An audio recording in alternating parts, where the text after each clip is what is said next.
Hi friends, welcome to news paper analysis session for the December 19th. Okay. So ఈరోజు న్యూస్లో important ఉన్న thing గురించి మాట్లాడుకుందాం. So first అయితే మనకి ఇండియా వాళ్ళు ఒమన్తో ఒక అగ్రిమెంట్ సైన్ చేసుకున్నారండి. అది చాలా ఇంపార్టెంట్ అగ్రిమెంట్. సో అసలు ఈ అగ్రిమెంట్ ఏంటి, ఎందుకు అది ఇంపార్టెంట్, దాని గురించి మాట్లాడుకుందాం. మీరు చూసుంటే ఇండియాకి నేషనల్ ఇన్కమ్ జీడిపి కాన్సెప్ట్లో మన కంట్రీకి ఆదాయం ఎక్కడి నుంచి వస్తుందండి? గూడ్స్ ప్రొడ్యూస్ చేసిన తర్వాత ఆ గూడ్స్ని కన్జ్యూమ్ చేస్తే, అంటే ఎవరైనా కొనుక్కుంటే కంట్రీకి ఆదాయం వస్తుంది. అదే నేషనల్ ఇన్కమ్ అవుతుంది, రైట్? ఇప్పుడు ఆ గూడ్స్ అన్నది మీరు ఏదైతే గూడ్స్ని ప్రొడ్యూస్ చేశారో మీరు ఇండియాలో అమ్మొచ్చు, లేకపోతే అవుట్ సైడ్ ఆఫ్ ద ఇండియాలో అమ్మొచ్చు. So out side of the ఇండియాలో అమ్మాలంటే, ఫర్ సపోజ్ యూఎస్ఏ లాంటి కంట్రీస్ వాళ్ళు మన మీద ట్యాక్సెస్ని ఇంపోర్ట్ చేస్తున్నారు. సో ఇండియా ఏం చేస్తుందంటే కొత్త కొత్త మార్కెట్స్ని ఐడెంటిఫై చేస్తుంది, ఎక్కడెక్కడ మన గూడ్స్ని సెండ్ చేయొచ్చు. సో దీని ద్వారా కంట్రీకి ఇన్కమ్ వస్తుంది, దీని ద్వారా జాబ్స్ పెరుగుతుందని. సో అలాగే రీసెంట్లీ మనం యూకే వాళ్ళతో కూడా ఒక ఫ్రీ ట్రేడ్ అగ్రిమెంట్ సైన్ చేసుకున్నాము. యూరోపియన్ యూనియన్ వాళ్ళతో కూడా మనం ఫ్రీ ట్రేడ్ అగ్రిమెంట్ అనేది డిస్కస్ చేస్తున్నాము, రైట్? సో అలాగే ఇప్పుడు ఒమన్తో కూడా ఒక అగ్రిమెంట్ని సైన్ చేసుకున్నాము.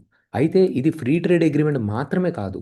సో ఈ అగ్రిమెంట్లో ఏంటంటే కాంప్రహెన్సివ్ ఎకనామిక్ పార్ట్నర్షిప్ అగ్రిమెంట్ అనమాట. బేసిక్గా ఈ free trade agreement or comprehensive economic partnership agreements ఏమంటాయంటే, ఇప్పుడు ఒమన్ అండ్ ఇండియా ఉన్నాయి కదా. సో ఇండియా ఏమంటుందంటే, ఒమన్ మీరు మాకు గూడ్స్ని ఎక్స్పోర్ట్ చేయండి, వాటి మీద మేము ట్యాక్స్ రెడ్యూస్ చేస్తాము. అలాగే మేము కూడా మీకు గూడ్స్ ఎక్స్పోర్ట్ చేస్తాము, మీరు వాటి మీద ట్యాక్స్ రెడ్యూస్ చేయండి. సో దీని ద్వారా నా కంట్రీ బెనిఫిట్ అవుతుంది, మీ కంట్రీ బెనిఫిట్ అవుతుంది. సో ఇది ఫ్రీ ట్రేడ్ అగ్రిమెంట్ అనమాట. అయితే ఇప్పుడు మనం ఫ్రీ ట్రేడ్ అగ్రిమెంట్ కంటే కూడా ముందుకు వెళ్ళాము. అంటే దీన్ని కాంప్రహెన్సివ్ ఎకనామిక్ పార్ట్నర్షిప్ అంటాం అనమాట. ఇందులో ఏంటిదంటే, సో మనము ఒమన్ వాళ్ళు మనకి మోడ్ 4 సర్వీసెస్లో కూడా ఎక్స్టెన్షన్ ఇచ్చారు. ఒకటి ఇప్పుడు మీరు అడగొచ్చు, మోడ్ 4 అంటే ఏంటిది అని. ఒక general agreement on trade in services ఉంటుందన్నమాట. అంటే మనము వేరే కంట్రీకి గూడ్స్ మాత్రమే కాదు కదా, సర్వీసెస్ కూడా ఎక్స్పోర్ట్ చేస్తాము. ఫర్ సపోజ్ మీరు ఇక్కడ ఉండే ఒక ఒమన్ కంట్రీ వాళ్ళకి మీరు వెబ్సైట్ డిజైన్ చేసి ఇచ్చారు. సో మీరు వెళ్ళలేదు, వాడు ఇక్కడికి రాలేదు, కానీ మీరు సర్వీస్ ప్రొవైడ్ చేశారు. This is A mode 1 type of the service. Mode 2లో ఏంటిదంటే, వాడు ఇక్కడికి వచ్చి ఆ సర్వీస్ని కొనుక్కున్నాడు. అంటే టూరిజంకి వచ్చాడు అనుకోండి, ఇక్కడికి వచ్చి సర్వీసెస్ తీసుకొని వెళ్ళారు. సో మోడ్ 3లో ఏంటిది, మీరు అక్కడికి వెళ్ళి ఒక బ్రాంచ్ ఓపెన్ చేశారు, దాని మోడ్ 3. మోడ్ 4 ఏంటిదంటే, మీరు ఇక్కడి నుంచి అక్కడ కొన్ని రోజులు ఉండి జాబ్ చేస్తూ, మీరు అక్కడ అక్కడ హెల్త్ సర్వీసెస్ కానీ, ఎడ్యుకేషన్ సర్వీసెస్ కానీ, టీచింగ్ చేయడం కానీ మీరు వెళ్ళారు. దాన్ని mode 4 services. So mode 1, mode 2 countries ఈజీగానే ఒప్పుకుంటే, కానీ మోడ్ 3, మోడ్ 4 అన్నవి కంట్రీస్ అంత ఈజీగా ఒప్పుకోవు. ఇప్పుడు మీరు వెళ్ళి ఆ కంట్రీలో జాబ్ చేస్తే అక్కడ వాళ్ళకి జాబ్స్ పోతాయి కదా. సో అలా ఆలోచిస్తారనమాట. కానీ ఒమన్ కరెంట్లీ మోడ్ 4లో కూడా అగ్రిమెంట్ చేసుకుంది. సరే మీరు అక్కడి నుంచి మీ పీపుల్ని పంపించండి, మేము ఇక్కడ ఫ్రీ మూమెంట్ని అలౌ చేస్తాము అని చెప్పి ఒమన్ చెప్పిందనమాట. అలాగే అంతేకాకుండా ఇండియా వాళ్ళు కూడా మేము బాగా ఒమన్లో ఇన్వెస్ట్ చేస్తాము, మీకు హెల్ప్ అవుతాము అని చెప్పి చెప్పింది. So this is a important point that we have to remember. Okay. So ఇప్పుడు మనము దాని గురించి మాట్లాడుకుంటే, ఇప్పుడు if I show you this thing, so ఇక్కడ చూడండి. సో ఇండియా వాళ్ళు ఏమన్నారంటే, ఆల్మోస్ట్ మేము 70% ఆఫ్ ద ఒమన్ గూడ్స్కి మేము ట్యాక్సెస్ రెడ్యూస్ చేస్తాం. అలాగే ఒమన్ వాళ్ళు కూడా 98% ఆఫ్ ద గూడ్స్కి ట్యాక్సెస్ని మేము రెడ్యూస్ చేస్తాం అన్నాం అనమాట. ఇది ఎందుకు ఇంపార్టెంట్ ఈ డీల్ అంటే, మోడ్ 4 సర్వీసెస్ వల్ల ఇంపార్టెంట్. అలాగే మనము యూఏఈ కాకుండా మనం ఇంతకుముందు గల్ఫ్ కంట్రీస్, ఒమన్ అనేది ఒక గల్ఫ్ కంట్రీ అనమాట. సో గల్ఫ్ కంట్రీ అంటే మీరు చూసే ఉంటారు. ఇప్పుడు చూడండి, గల్ఫ్ నేషన్స్ నేను మీకు చూపిస్తాను. సో మనము ప్రీవియస్లీ ఓన్లీ గల్ఫ్ కంట్రీతో మనం ఎవరితో సైన్ చేసుకున్నామంటే డీల్, యూఏఈతో సైన్ చేసుకున్నాం అనమాట. ఫ్రీ ట్రేడ్ అగ్రిమెంట్ అన్నది మనం ఒకటి సైన్ చేసుకున్నాము. ఓకే. సో ఇక్కడ మీరు చూస్తే ఈ గల్ఫ్ కంట్రీతో, సో ఇప్పుడు ఇక్కడ చూడండి యూఏఈ ఉంది, దీని కింద ఒమన్ ఉంది. సో ఇక్కడ మీరు చూసారా, ఈ స్ట్రెయిట్ ఆఫ్ హార్మోజ్ ఇది చాలా ఇంపార్టెంట్ లొకేషన్ అనమాట. ఇక్కడ నుంచి మనకి ట్రేడ్ అన్నది పాస్ అవుతుంది. సో మనం ఇలాంటి కంట్రీతో ఒక డీల్ చేసుకున్నాం. అంతేకాకుండా మన వాళ్ళు ఇక్కడ ఈ బహ్రెయిన్లో కానివ్వండి, కువైట్లో కానివ్వండి, ఖతర్లో కానివ్వండి, చాలా వాళ్ళు మన ఇండియన్స్ వెళ్ళి అక్కడ రిసైడ్ చేస్తూ ఉంటారు, జాబులు చేస్తూ ఉంటారు. సో మనకి గల్ఫ్ కంట్రీస్ ఇంపార్టెంట్. అండ్ ఈ కంట్రీస్ నుంచి మనం ఆయిల్ కూడా ఇంపోర్ట్ చేసుకుంటాం. ఒమన్ అనే కంట్రీ కూడా మనకి ఆయిల్ అనేది సప్లై చేస్తుంది. సో దాని ద్వారా కూడా మనకి ఒమన్తో ట్రేడ్ బాగా ఉంటుంది అనమాట. సో మీరు ఒపెక్ అనే ఒక గ్రూపింగ్ గురించి వినే ఉంటారు, ఒపెక్ అని. సో ఇదేంటిదంటే, ఆయిల్ ఎక్స్పోర్ట్ చేసే కంట్రీస్ యొక్క బ్లాక్ అనమాట. వీళ్ళందరూ కలిసి మనం ఆయిల్ ఎంత ఎక్స్పోర్ట్ చేయాలి, ఆయిల్ ఎంతవరకు ప్రైస్ పెట్టాలి అని చెప్పి వీళ్ళు డిసైడ్ అవుతారు. అలాగే ఈ గ్రూప్‌తో పాటు ఇంకొంతమంది గ్రూప్ కూడా జాయిన్ అయ్యారనమాట. దాన్ని మనం ఒపెక్ ప్లస్ అంటాం. ఈ ఒపెక్ ప్లస్ కంట్రీలో ఒమన్ కూడా ఒక మెంబర్ అనమాట. అంటే బేసిక్‌గా ఈ ఒపెక్ ప్లస్ మెంబర్స్‌లో ఎవరుంటారు? ఎవరైతే ఆయిల్‌ని ఎక్స్‌పోర్ట్ చేస్తారో వాళ్ళుంటారు. సో, మనకి ఈ ఒపెక్ ప్లస్ కంట్రీస్ అందరూ చాలా ఇంపార్టెంట్. ఎందుకంటే మనకి ఆయిల్ అండ్ న్యాచురల్ గ్యాస్ కావాలి కాబట్టి. సో, ఒమన్ కూడా ఈ ఒపెక్ ప్లస్‌లో మెంబర్. కాబట్టి మనకి ఒమన్‌తో రిలేషన్‌షిప్స్ ఇంపార్టెంట్‌గా మెయింటైన్ చేసుకోవడానికి చాలా ఇంపార్టెంట్. అలాగే గల్ఫ్‌లో కూడా మన కంట్రీ మన మెంబర్స్ వాళ్ళు ఉన్నారు కదా! మన ఇండియన్స్ వెళ్లి అక్కడ వర్క్ చేస్తుంటారు కదా! సో, గల్ఫ్ కంట్రీస్‌తో రిలేషన్‌షిప్‌ని మెయింటైన్ చేసుకోవడం కూడా మనకి ఇది చాలా ఇంపార్టెంట్ అనమాట. ఓకే. సో, దీని గురించే మనం ఇక్కడ డిస్కషన్ చేస్తున్నామండి. సో, ఈ ఆర్టికల్ కూడా అదే చెప్తుంది. So, I hope I have given the context or importance about the India and the Oman deal. Next వచ్చేసేయండి మెయిన్ హెడ్డింగ్ వచ్చేసి ఇప్పుడు supreme court election commission of ఇండియాకి హెచ్చరిస్తుందనమాట. ఎలక్షన్ కమిషన్ ఏం చేస్తుంది? మీకు తెలిసే ఉంటుంది. ఓటర్ ఐడీ కార్డ్స్‌ని రెన్యూ చేస్తుంది. కొత్త ఓటర్ ఐడీ కార్డ్స్‌ని క్రియేట్ చేస్తుందనమాట. రైట్. దాన్నే మనం స్పెషల్ ఇంటెన్సివ్ రివిజన్ ప్రాసెస్ అంటాం. So, door to door booth officer వచ్చేసి మీ ఎ మీ మిమ్మల్ని మీ డాక్యుమెంట్స్ అడుగుతారనమాట. సో, వచ్చి మీరు ఈ డాక్యుమెంట్ చూపించండి. మీరు ఆ డాక్యుమెంట్ చూపిస్తే మీకు voter ID card name enter చేస్తారు. ఆర్ ఎల్స్ మీ నేమ్ డిలీట్ చేస్తారు.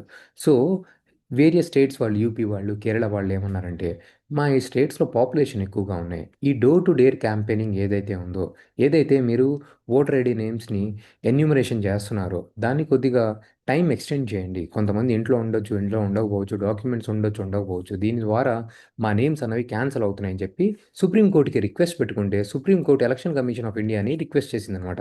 ఒకసారి కన్సిడర్ చేయండి. పీపుల్ ఇలా రిక్వెస్ట్ చేస్తున్నారు, వాళ్ళు ఇబ్బంది పడుతున్నారు అని చెప్పి. ఆర్డర్ అయితే చేయలేదు. జస్ట్ రిక్వెస్ట్ చేసిందండి. దాని గురించే ఈ news. Okay. So, next important ఆర్టికల్స్‌కి move అవుదామండి.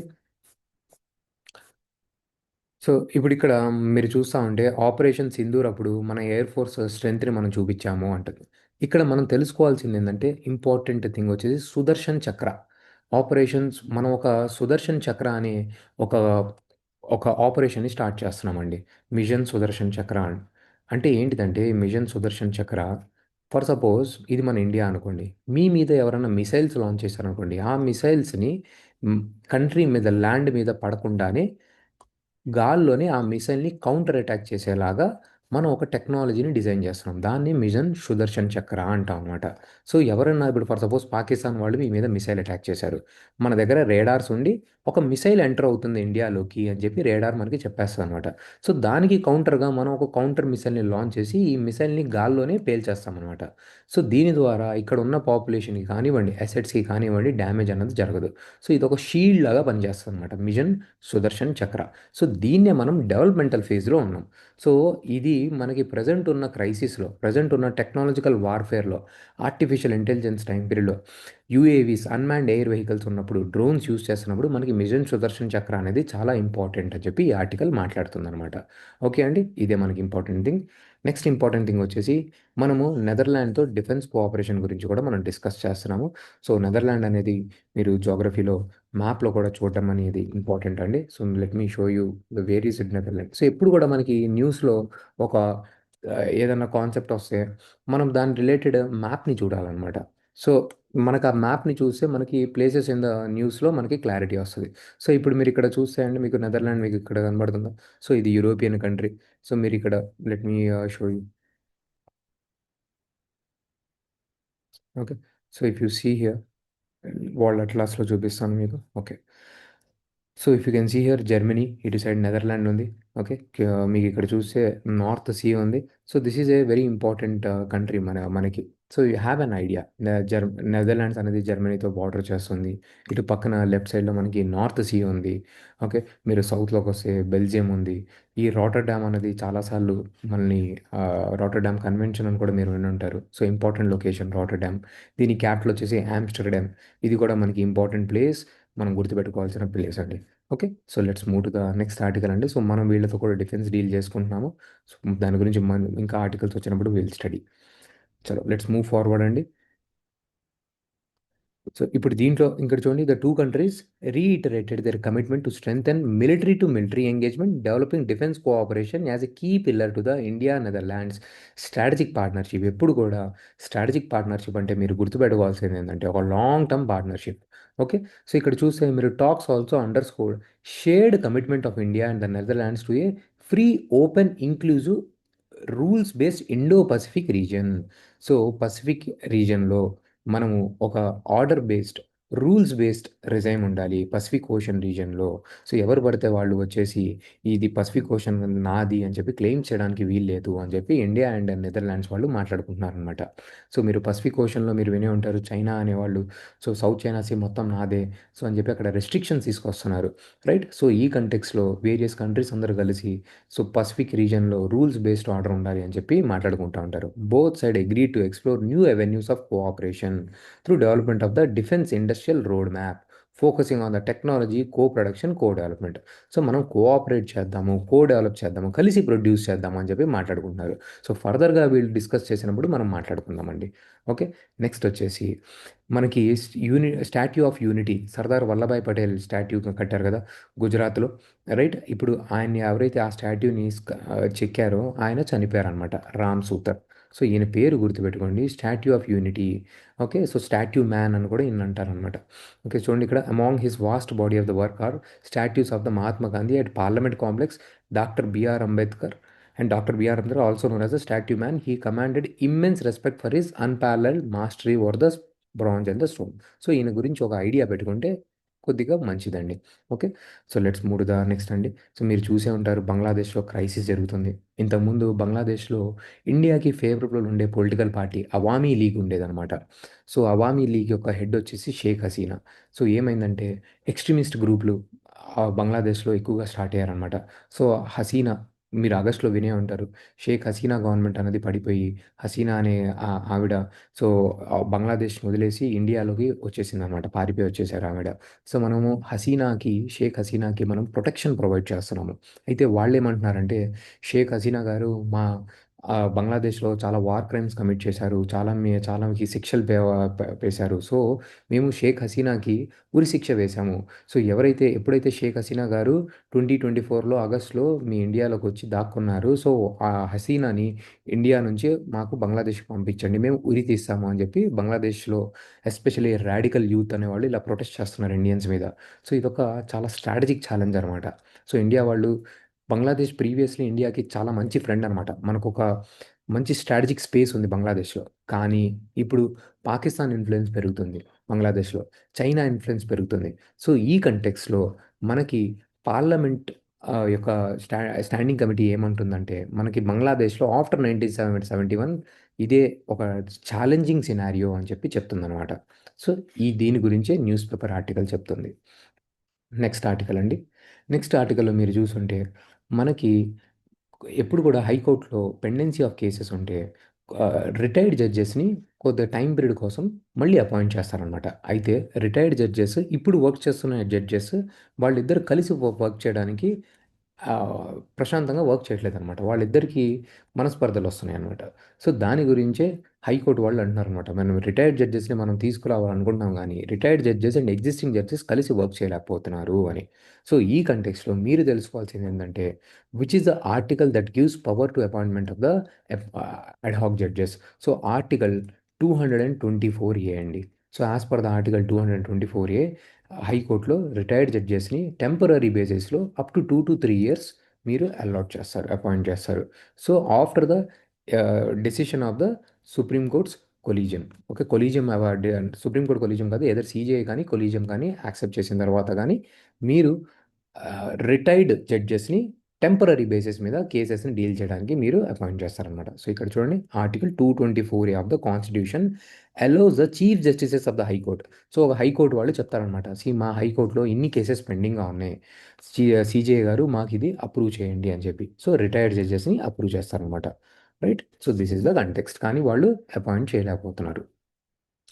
Next, national council for scheduled tribes, national commission for the scheduled tribes to investigate murder of the tribal boy. So బేసిక్గా మీరు వినే ఉంటారు. సో ఇప్పుడు మనం ఈ ఇన్వెస్టిగేషన్ గురించి పక్కన పెడితే, మనకి కాన్స్టిట్యూషన్లో ఆర్టికల్ 338 ఉందండి. సో ఆర్టికల్ 338 ప్రకారం national council for the scheduled ట్రైబ్కి కాన్స్టిట్యూషనల్ స్టేటస్ ఇచ్చారనమాట. So let me show you. So మనకి ఆర్టికల్ 338, ఆర్టికల్ 338A, 338B ఉన్నాయండి. So 338, 38A, 38B. సో 338 ఏంటంటే national commission for schedule caste. So constitutional status వస్తుంది article 338 ప్రకారం. 338 ఏంటిదంటే national commission for scheduled tribes. 338 ఏంటిదంటే national commission for backward caste. So బేసిక్గా ఈ communities యొక్క ప్రొటెక్షన్ కోసం ఒక కమిషన్ని క్రియేట్ చేశాం. ఆ కమిషన్కి కాన్స్టిట్యూషనల్ స్టేటస్ని ప్రొవైడ్ చేశాం. చూడండి, ఏదైనా కంప్లైంట్స్ వస్తే ఆ కమ్యూనిటీ గురించి వాళ్ళు ఇన్వెస్టిగేట్ చేస్తారు అండ్ ప్రెసిడెంట్కి రిపోర్ట్స్ని సబ్మిట్ చేస్తారు యాన్యువల్గా. పార్లమెంట్లో ఆ రిపోర్ట్ ప్లేస్ చేస్తారు. ఆ తర్వాత ప్రెసిడెంట్కి ఆ రిపోర్ట్ వెళ్తుంది అనమాట. సో దాని గురించే మనము ఇప్పుడు న్యూస్లో ఎన్సిఎస్టీ గురించి న్యూస్లో వచ్చింది కాబట్టి మనం ఈ కంటెక్స్లో అసలు ఎన్సిఎస్టీ అంటే ఏంటి, ఎన్సిఎస్సి అంటే ఏంటి అని చెప్పి మనము డిస్కస్ చేయడం జరుగుతుందండి. Okay, I hope this information is clear. So మనకి ఈ న్యూస్ ఆర్టికల్ కంటే కూడా article 338 A, B and article 338 అంటే ఏంటిది మనకు తెలియాలి. సో మీరు ఇక్కడ ఇంకోటి తెలుసుకోవాల్సిన పాయింట్ ఏంటిదంటే మనకి ఎన్సిఎస్టీ అనేది ప్రీవియస్లీ ఉండేది కాదండి. ఆర్టికల్ ఒక 89th కాన్స్టిట్యూషన్ అమెండ్మెంట్ ద్వారా మనము ఎన్సిఎస్సిలోంచి ఒక సపరేట్ బాడీని క్రియేట్ చేసి ఆర్టికల్ 338ని క్రియేట్ చేశాము. Creation of the national commission for the scheduled tribes. So 89th constitution amendment ఏంటిదో కూడా మనకి తెలిసి ఉండాలండి. రైట్. సో న్యూస్ పేపర్ ద్వారానే చూసారండి మనం ఎన్ని కరెంట్ అఫైర్స్ ఆర్టికల్స్ని మనం తెలుసుకుంటున్నాము. సో మీరు ఇక్కడ కమెంట్ సెక్షన్లో మెన్షన్ చేయండి. మనం ఆర్టికల్ 21A అంటే రైట్ టు ఎడ్యుకేషన్ గురించి ఏ కాన్స్టిట్యూషన్ అమెండ్మెంట్ ద్వారా యాడ్ చేశాము. Okay, so mention this thing in the comment section. Next అండి, let's move to the next article. So మనము వేరియస్ ఆర్టికల్స్ గురించి మనము న్యూస్లో ఉన్న ఆర్టికల్స్ గురించి డిస్కస్ చేసుకున్నాము. ఇప్పుడు let's discuss about this news thing అండి. అలహాబాద్ హైకోర్టు వాళ్ళు ఏమన్నారంటే లివ్ ఇన్ కపుల్స్ వాళ్ళది ఫండమెంటల్ రైట్, అంటే పెళ్లి చేసుకోవాల్సిన అవసరం లేదు, అమ్మాయిలు అబ్బాయిలు కలిసి బతకగలరు వాళ్ళు అనుకుంటే. సో దాని గురించి పెళ్లి మాత్రం చేసుకోవాలని అవసరం లేదు, ఇది వాళ్ళ ఫండమెంటల్ రైట్, వాళ్ళ హక్కు. మనం వాళ్ళని క్వశ్చన్ చేయడానికి వీల్లేదు. సో అది మన కల్చర్కి ఎగనెస్ట్ అని చెప్పి వాళ్ళ మీద కేసులు వేయడం, వాళ్ళని అటాక్ చేయడం రైట్ కాదు అని చెప్పి అలహాబాద్ హైకోర్టు చెప్పిందండి. సో దాని గురించే ఈ ఆర్టికల్ ఉంది. Okay, so next important article మీరు ఇక్కడ చూస్తూ ఉంటే 900 మిలియన్ పీపుల్కి 2050 కల్లా డయాబెటీస్ వచ్చే పాసిబిలిటీ ఎక్కువగా ఉందంట. సో మీరు చూస్తే మెజారిటీ ఆఫ్ ద పీపుల్ ఇంట్లోనే కూర్చొని వర్క్ చేస్తున్నారు, ఫిజికల్ యాక్టివిటీ ఉండట్లేదు. సో దీనివల్ల డయాబెటీస్ వచ్చే కేసెస్ ఎక్కువగా ఉన్నాయండి. అసలు డయాబెటీస్ అంటే ఏంటిదండి? సో డయాబెటీస్ అంటే మీ బ్లడ్లో షుగర్ లెవెల్స్ అనమాట. మీ బ్లడ్లో షుగర్ లెవెల్స్ ఎక్కువగా ఉన్నాయి. సో మీ బ్లడ్లో షుగర్ లెవెల్స్ని రెడ్యూస్ చేయడానికి ఇన్సులిన్ అనే హార్మోన్ యాక్ట్ చేస్తుంది. ఈ ఇన్సులిన్ అనే హార్మోన్ ప్యాంక్రియాస్ రిలీజ్ చేస్తుంది అనమాట. అయితే ఇప్పుడు మీరు ఎలా పడితే అలా తింటున్నారు, మీ బ్లడ్లో షుగర్ లెవెల్ ఎక్కువగా ఉందనుకోండి, ఒక టైం పీరియడ్కి ఇన్సులిన్ కూడా పనిచేయడం మానేస్తుంది. సో దాన్ని మనం డయాబెటీస్ టైప్ 2 అంటామన్నమాట. సో ఇదొక లైఫ్ స్టైల్ డిజార్డర్. మీరు సరిగ్గా వర్క్ చేయట్లేదు, ఏది పడితే అలా తింటున్నారు, అసమానం తింటున్నారు. సో మీ ఇన్సులిన్ హార్మోన్ వర్క్ చేయడం మానేస్తే అప్పుడు మీకు డయాబెటీస్ టైప్ 2 అంటారు. కొంతమందికి జెనెటికల్గా కూడా వస్తుంది.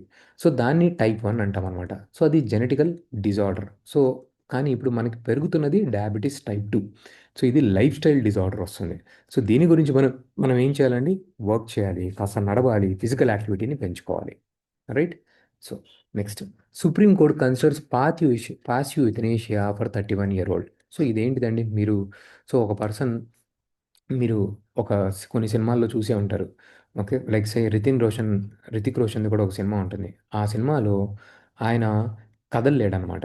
సో ఆయన కాళ్ళు చేతులు పడిపోతాయి. ఈవెన్ నాగార్జునది కూడా 'ఊపిరి' సినిమా ఉంది మన తెలుగులో కూడా.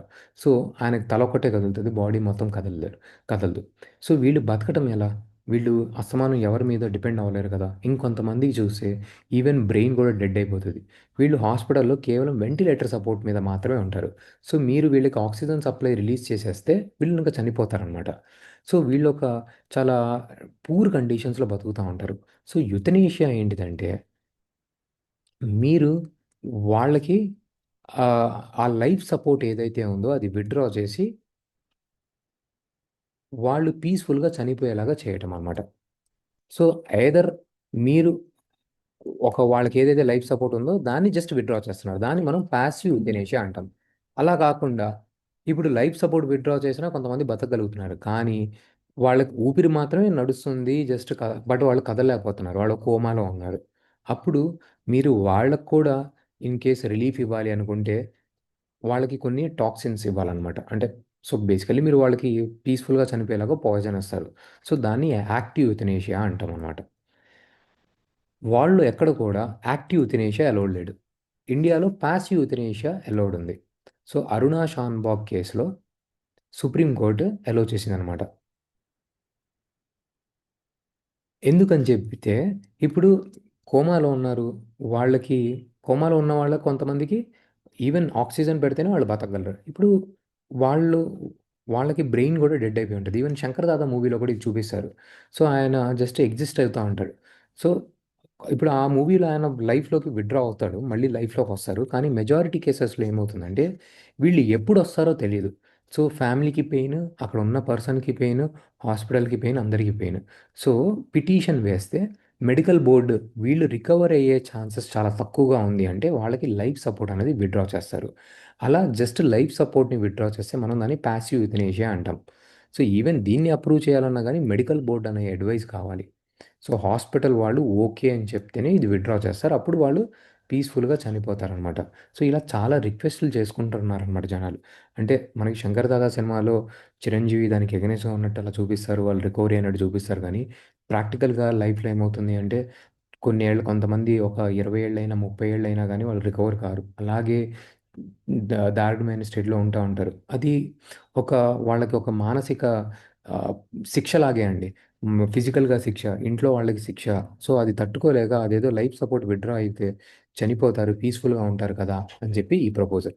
నాకు కామెంట్ సెక్షన్‌లో మెన్షన్ చేయండి. మీరేమంటారు? మీ ఒపీనియన్ ఏంటి? పాసివ్ యూథనేషియా అండ్ యాక్టివ్ యూథనేషియా గురించి అలౌ చేయాలా? వద్దా? పాసివ్ యూథనేషియా అంటే ఇప్పుడు ఈ 31 ఇయర్స్ ఆయన కూడా అలాగే వెజిటేటివ్ స్టేట్ అంటే స్పృహ లేకుండా అలా పడున్నారనమాట.